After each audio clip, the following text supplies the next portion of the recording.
Hello dear students, today we are going to discuss about synthesis of nanomaterials, and this is the second session of lecture on nanomaterials and nanotechnology. And in the last session we already discussed about nanotechnology, its importance, and various concepts of nanomaterials and nanodevices, and the importance of nano scale was also mentioned. And in this session, we will be mainly focusing on how you can prepare nanomaterials. So, basically, there are two different approaches for synthesis of nanomaterial. The first thing is the top-down approach, in which you have a bulk material which is having larger size, which will be broken down or cut into small pieces and ultimately reaching to a nanometer scale. So this is not actually, and this method is used, but it is not actually very much commercialized or very much widely used, because this method actually cannot provide you with uniform particles.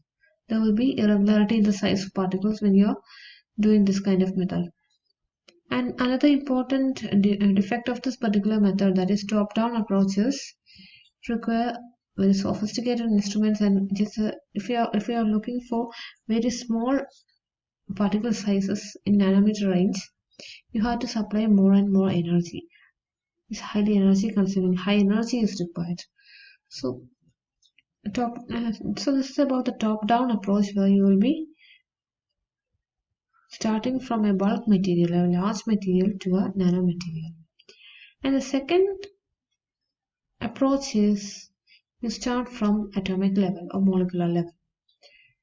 So here it is termed as bottom-up approach. You have an atom or a molecule, and you start building on this atom or molecule. So 2 or 3 atoms combine together, it will combine with other atoms, and it will form a suitable material which is having a size in the nanometer range. So this is the bottom-up approach. So in this particular method, you will be more and more able to prepare homogeneous distribution of materials. They will be having uniform size, shape, and distribution. So bottom-up approach is more usually used than top-down approach. And in this session, we will be mainly focusing on 3 different bottom-up approaches, that is reduction method, precipitation method, and salt gel method, which is used in synthesis of nanoparticles. And a small discussion on factors affecting synthesis of nanoparticles will also be provided during this session. And here, as we have already mentioned, you can see, to reach the nanoscale or nano level, you have 2 different pathways. The first one is you start from the bulk material and move downwards. And the second method is you start from the smallest particle, that is atoms or molecules, and move upwards towards the nanoparticles. So top-down approaches can usually use milling, grinding, and laser ablation methods, where you will be etching out the various atoms on the surface of the bulk material, which ultimately will provide you with smaller dimension particles or smaller sized particles. In the case of bottom-up approach, you can see here molecular or atomic level particles are present there by various methods like reduction method, precipitation method, or salt gel method, which will be discussed in this module or this session. You can convert these molecular level or atomic level systems to a higher level, and it will grow further into nanomaterials or nanoparticles. So bottom-up approaches usually use a chemical kind of synthesis, where you will be having a suitable reagent. You will be doing some kind of reactions to combine together the smaller atomic or molecular systems. So we will be focusing on reduction, precipitation, and salt gel method. And coming to the first method, that is reduction method. It is one of the most common approach for synthesis of nanoparticle. Here the metal ions will be reduced to neutral atoms by reducing agents. The widely used reducing agents are sodium citrate, sodium ascorbate, and sodium borohydride, etc. Sodium citrate and sodium ascorbate can actually act both as a reducing agent as well as a stabilizing agent. So we should know that when you are preparing a nanoparticle, you are making a particle which is having no charge. It is having a surface.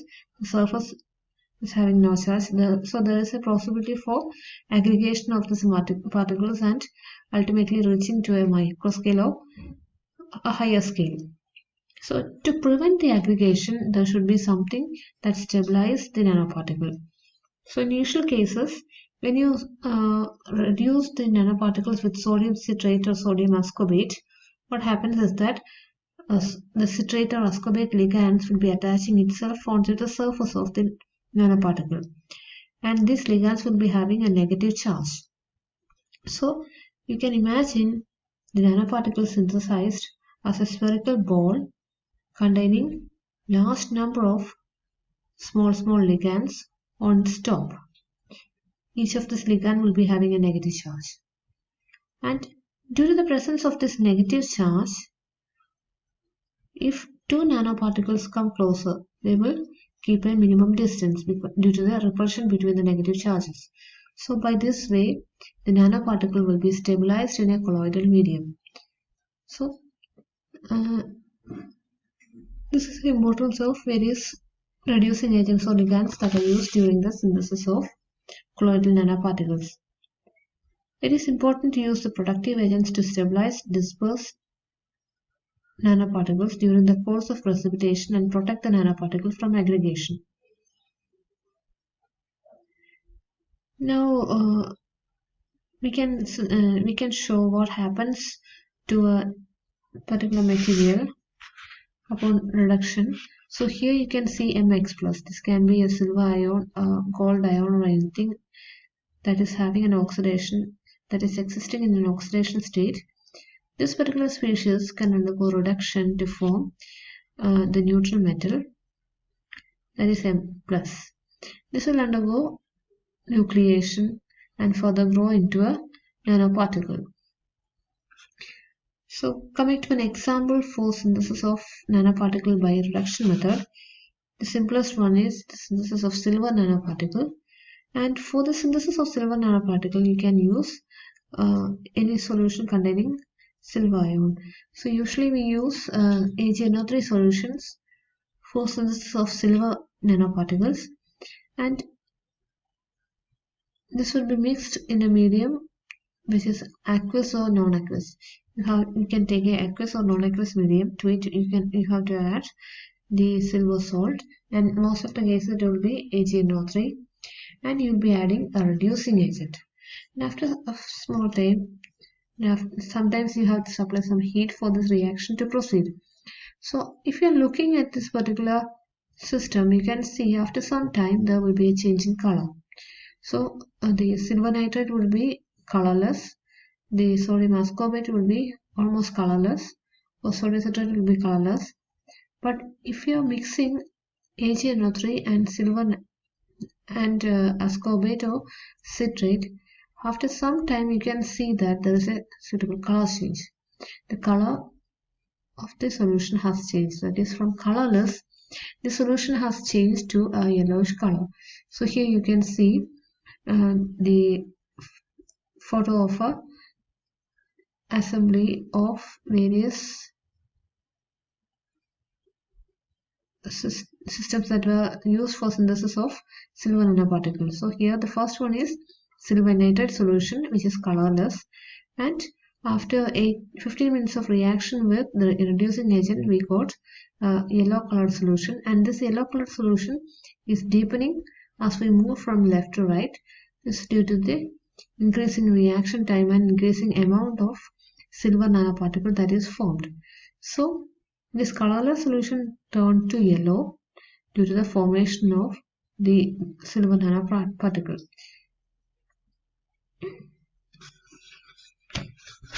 Now moving to the next method, that is precipitation method.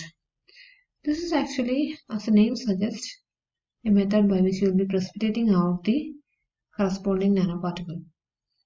So a suitable reagent is slowly added to a precursor solution to obtain nanoparticle. Here you will be having a solution that contains active species that can give you nanoparticles, and this precursor solution is then treated with suitable reagent. So let me take a simple example.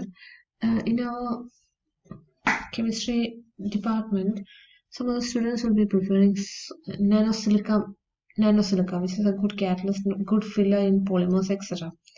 So for this synthesis of nanosilica, they used rice husk. So they treated the rice husk with suitable reagents, they burned it and obtained the chars, and then they used the ash to prepare nanosilica. They took the ash, they dissolved the ash in sodium hydroxide solution. It was found that some residues were formed, and after dissolving and purifying or separating the residues, we take that particular solution in which you have the ash combined with sodium hydroxide, and since silica is present there, sodium hydroxide and silica will be giving us sodium silicate, which is soluble in aqueous media, and this liquid layer will be then treated with H2SO4, and in the presence of H2SO4 the silica will be reprecipitating, and this reprecipitated compound will be having size in the range of 1 to 100 nanometer. That is, that particular particle will be a nanoparticle. And this is the precipitation method by which you will be precipitating out the particular compound. And the next method is sol gel method. Sol gel means there is two different species that is present in the name itself. So the process also contains these two species. So sol is a stable suspension of colloidal solid particles or polymers in liquid, and gel is a porous three-dimensional continuous solid network surrounding a continuous liquid phase. So sol is more dilute or more free in degree of freedom than gel. Gel doesn't move like that of a liquid, but it is a continuous solid network. And sol gel process is a wet chemical technique, also known as chemical solution deposition, and involves several steps in the formation following chronological order, that is hydrolysis and polycondensation, gelation, aging, drying, densification, and crystallization. So hydrolysis and condensation is the first step for sol gel method, and one of the examples mainly used things for sol gel method is silica, that is sodium silicate, not silicate, a kind of silicate, and will be undergoing condensation, and further steps will be proceeded. So here you can see the synthesis of titanium dioxide powder, and here the reagents that you use are titanium isopropoxide, which will be then mixed with methanol, and this will be stirred for about 45 minutes, and concentrated HNO3 will be added for condensation reactions, and after stirring for 24 hours the salt that was formed will be converted to gel, and after centrifuging and drying we will be getting the gel, and gel, when further grinded, you will be getting nanoparticles which can be calcined to get TiO2 powder. So this is a simple example for sol gel process that is used for synthesis of TiO2. Now we discussed all about the synthesis of nanoparticles via chemical methods.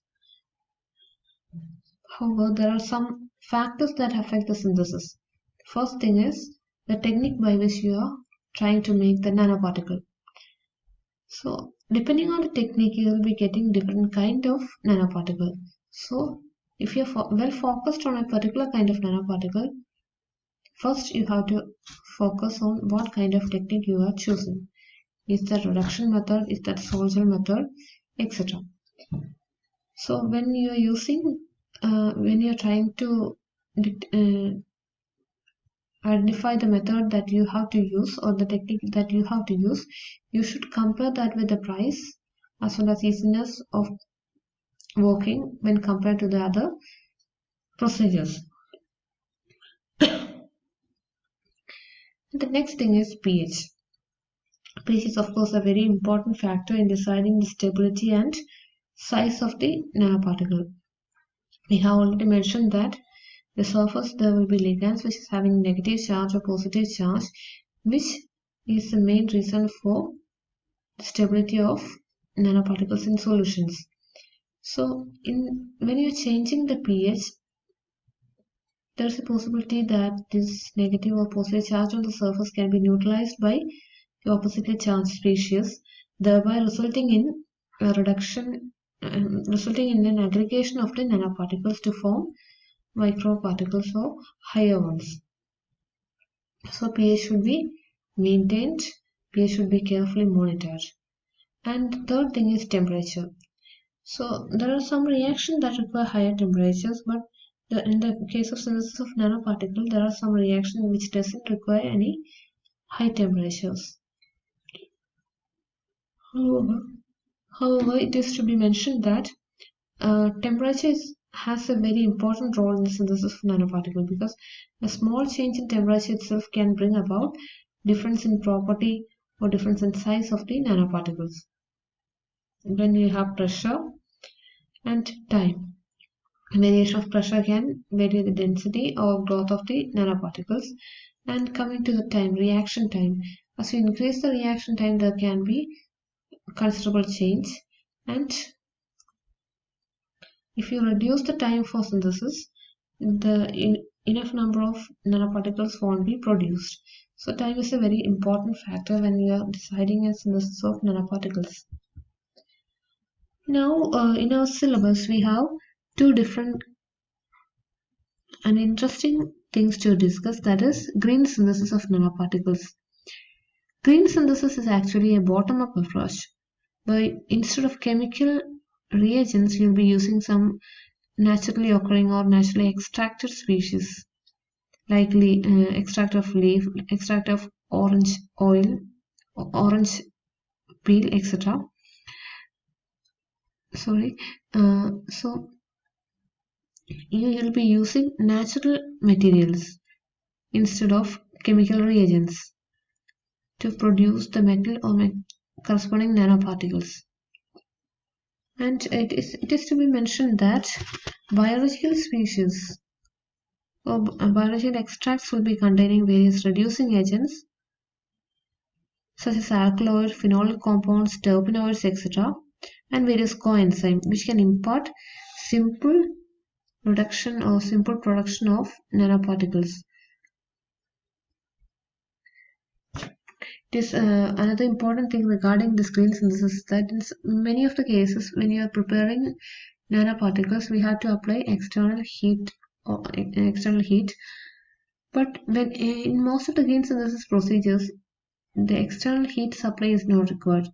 The nanoparticles will be formed when you are mixing that with the leaf extract or the natural extract that is available for you. And the importance of these green methods is that they are eco-friendly, sustainable, free of chemical contamination, less expensive, and can be used for mass production. So the important features or important merits of green synthesis. And here is a simple cartoon that shows how you can synthesize nanoparticle, how green synthesis is bring about.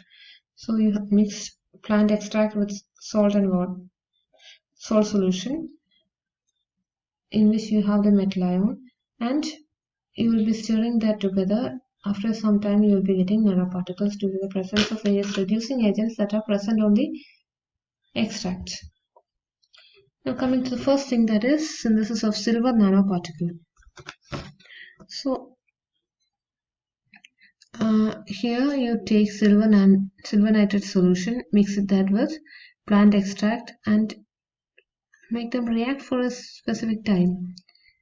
As the reaction time changes, the product will also change. The product quantity and quality will also change when you change the reaction time. So this is a schematic representation of how you can prepare silver nanoparticle. Similarly, gold nanoparticles can be prepared. The compound or the compound that we use for production of gold is chloroauric acid, and when you mix a solution of chloroauric acid with plant extract and let them react for a suitable time, you will be getting gold nanoparticle, which is capped with other ligands that are present in the leaf extract. So one book I'm planning to give you is go through Google or go through various literature that is available for you and make a list of various efficient plant extract, that is, which is the best extract that is been used for synthesis of nanomaterial, or you can just look what all kinds of plants have been used for development of nanoparticles.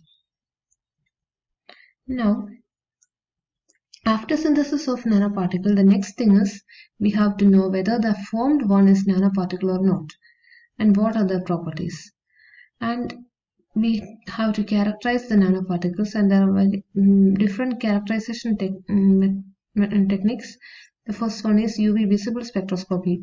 In many cases, in most cases, the nanoparticle developed will be having a particular spectroscopic feature. In the case of gold and all, you can see a SPR peak at a particular position only after the formation of nanoparticle. And you can use SEMS, that is scanning electron microscopy, for knowing the surface morphology of the particle. You can use TEM.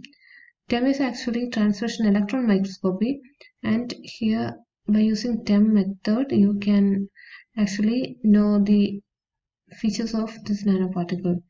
What is the size of the nanoparticle, what is the shape of the nanoparticle, etc. And the third one is dynamic light scattering technique, and this is actually used in solutions or suspensions. So how the light is scattered will be giving you a correlation with the size of the nanoparticle. When we are studying nanoparticle, one of the important concept that should be coming into our mind is SPR, that is surface plasmon resonance. The color of the gold nanoparticle, the color of the silver nanoparticle, all this can be correlated to the presence of surface plasmon resonance. So SPR is the collective oscillation of conduction band electrons that are in resonance with the oscillating electric field of incident light, which will produce energetic plasmonic electrons through the non-radiative excitation. So this is surface plasmon resonance. The next class we'll be going in depth into surface plasmon resonance, what is the importance of surface plasmon resonance, etc. And you should go through the various literature and understand what kind of extract are usually used, and the extract of which plant is usually used for this particular purpose. And that's all. Thank you.